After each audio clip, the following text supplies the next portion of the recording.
Pomodoro-tekniikka on ajanhallintamenetelmä, jonka Francesco Cirillo kehitti 1980-luvun lopulla. Tekniikan nimi tulee tomaattia muistuttavasta keittiöajastimesta, jota menetelmän kehittäjä käytti.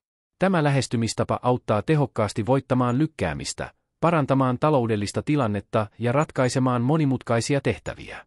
Pomodoro-tekniikan pääperiaatteet. Ensimmäinen, ajanjaksojen jakaminen, tomaattien käyttö. 1. Tomaatti vastaa 25 minuuttia keskittynyttä työtä. Jokaisen jakson jälkeen pidetään lyhyt tauko, 5 minuuttia. 4. Tomaattijakson jälkeen pidetään pidempi tauko, 15–30 minuuttia. 2. Keskittyminen yhteen tehtävään.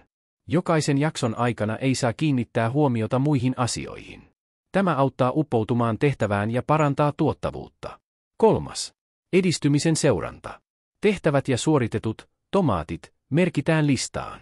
Tämä luo saavutuksen tunteen ja auttaa analysoimaan, kuinka paljon aikaa eri tehtäviin kuluu. Pomodoro-tekniikka auttaa vähentämään ahdistusta, koska lyhyet ajanjaksot vähentävät painetta monimutkaisten tehtävien suorittamisessa ja tekevät niistä hallittavampia. Se auttaa lykkäämisen voittamisessa, koska menetelmässä keskitytään suuren tehtävän sijaan pieniin ja ymmärrettäviin aikajaksoihin. Lisäksi menetelmä edistää itsehillinnän kehittämistä, sillä jatkuva tekniikan käyttö mahdollistaa huomion hallinnan ilman häiriötekijöitä. Pomodoro-tekniikka stimuloi aivojen dopamiinijärjestelmää, koska lyhyen ajanjakson päättäminen ja tehtävän suorittaminen tuottavat onnistumisen tunteen ja motivoivat jatkamaan työtä. Tätä tekniikkaa käytetään psykologiassa, erityisesti kognitiivis-behavioraalisessa terapiassa. Se auttaa voittamaan lykkäämisen, vähentämään ahdistusta, kehittämään tarkkaavaisuuden hallintaa ja muuttamaan ajattelutapoja.